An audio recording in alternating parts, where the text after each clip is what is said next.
নমস্কার বন্ধুরা, PPD easy কুকিংয়ে আপনাদের সকলকে স্বাগত। আজকে অনেক দিন পর আবারও একটা সহজ সিম্পল রান্নার ভিডিও নিয়ে চলে এলাম। সম্পূর্ণ নিরামিষ শিম ফুলকপির সুস্বাদু একটি তরকারির রেসিপি। এই তরকারি যেমন ভাত দিয়ে ভালো লাগবে, তেমনই রুটি, পরোটা, লুচি দিয়েও খুবই ভালো লাগে। সিম্পল একটি রান্না, ঝটপট হয়ে যায়।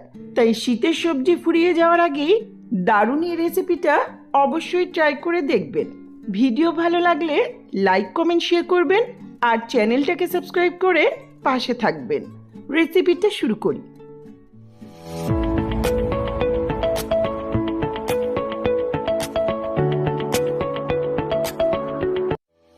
সবার প্রথমে গ্যাসে একটা প্যান বসিয়ে 1-2 টেবিল স্পুনের মতো সর্ষের তেল ভালো করে গরম করে নিচ্ছি। আমি খুব কম তেলেই স্বাস্থ্যকরভাবে রান্নাটা করব। তেল খুব ভালো করে গরম হলে এখন এতে ফোড়ন দিচ্ছি 1/2 টিস্পুন গোটা জিরে, একটা শুকনো লঙ্কা আর একটা তেজপাতা। ফোড়নটাকে কয়েক সেকেন্ড ভেজে নেব।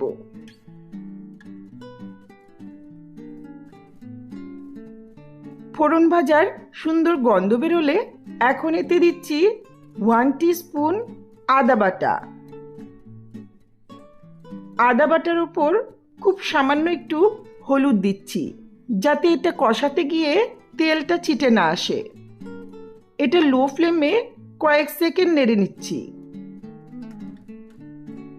আদাটা একটু কষানো হলে একটা বড় সাইজের আলু ছোট ছোট টুকরো করে দিয়ে দিলাম। সামান্য একটু লবণ দিয়ে আলুটাকে হালকা ভেজে নেব। চাইলে আলুটা আগে ভেজে আদা বাটাটা পরে দিতে পারেন।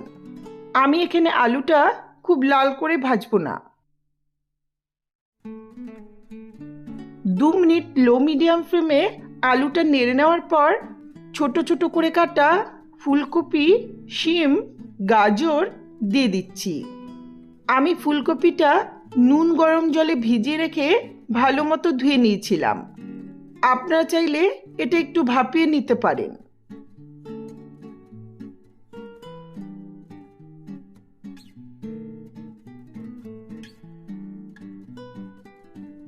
সামান্য লবণ আর হলুদ দিয়ে মিডিয়াম ফ্লেমে সবজিগুলোকে একটু কষিয়ে নেব।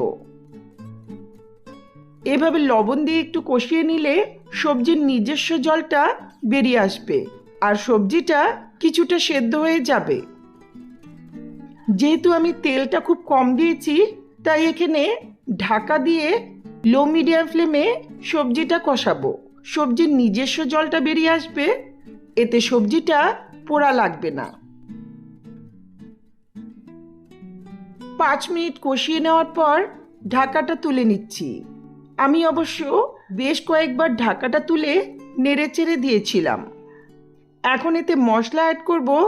দিচ্ছি 1 টিস্পুন করে হলুদ গুঁড়ো, ধনের গুঁড়ো আর জিরের গুঁড়ো। লো ফ্লেমে 2 মিনিটের মতো নেড়ে নিচ্ছি।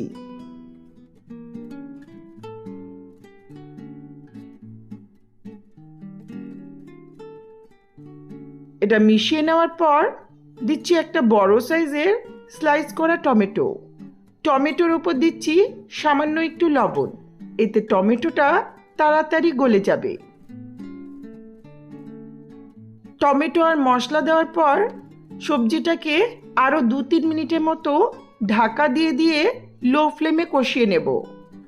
টমেটোতে লবণ দেওয়াতে এর থেকে জলটা বেরিয়ে আসবে আর সেই জল দিয়েই মশলাটা কষানো হবে। কিছুক্ষণ পর ঢাকাটা তুলে নিচ্ছি। দেখুন টমেটোটা নরম হয়েছে আর সবজিগুলো 80% মতো সেদ্ধ হয়ে গেছে। এখন এতে দিচ্ছি প্রয়োজন মতো উষ্ণ গরম জল। রান্নায় গরম জল দিলে রান্নার স্বাদটা ভালো হয়, রান্নাটাও দ্রুত হয়ে যায়। দিচ্ছি স্বাদ মতো লবণ। এই রান্নায় সামান্য একটু মিষ্টি দিলে খেতে ভালো লাগে। চাইলে সামান্য একটু চিনি বা গুড় দিতে পারেন। ভালো করে মিশিয়ে নিয়ে ঢাকা দিয়ে সবজিগুলো পুরোপুরি সেদ্ধ হওয়া পর্যন্ত মিডিয়াম ফ্লেমে রান্না করব।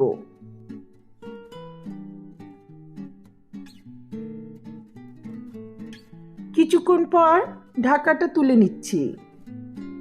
ঝোলটা একটু বেশি মনে হচ্ছে, সবজিটা আর একটু সেদ্ধ হওয়া বাকি আছে, তাই ঢাকাটা তুলে আরো 2 মিনিট রান্না করছি।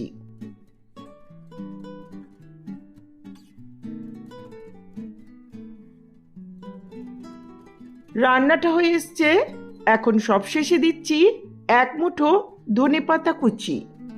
এখানে গরম মশলা নয়, ধনেপাতা দিলেই স্বাদটা বেশি ভালো হয়।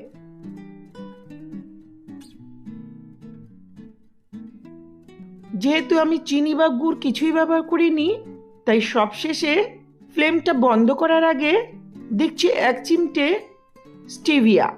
এটা দিলে চিনি বা গুড়ের মতনই সামান্য একটু মিষ্টি ভাব আসবে। একটু মিশিয়ে নিয়ে ঢাকা দিয়ে গ্যাসের ফ্লেমটা অফ করে দিচ্ছি। কিছুক্ষণ পর তৈরি হয়ে গেল শিম ফুলকপির সুস্বাদু তরকারি। দেখলেন তো কত সহজ একটা রান্না, তবে এর স্বাদ কিন্তু মুখে লেগে থাকার মতো। এটি গরম ভাতের সঙ্গে সার্ভ করুন অথবা লাঞ্চ বা ডিনারে রুটি পরোটার সঙ্গেও সার্ভ করতে পারবেন। তাহলে রান্নাটা অবশ্যই ট্রাই করবেন আর আমাকে কমেন্টসে জানাবেন কেমন লাগলো আমার এই রেসিপি। আমার ভিডিও ভালো লাগলে লাইক কমেন্ট শেয়ার করবেন আর চ্যানেলটাকে সাবস্ক্রাইব করে পাশে থাকা বেল আইকনটা অবশ্যই প্রেস করবেন, যাতে আমার ভিডিওর নোটিফিকেশনগুলি আপনাদের কাছে সহজেই পৌঁছে যায়। ধন্যবাদ।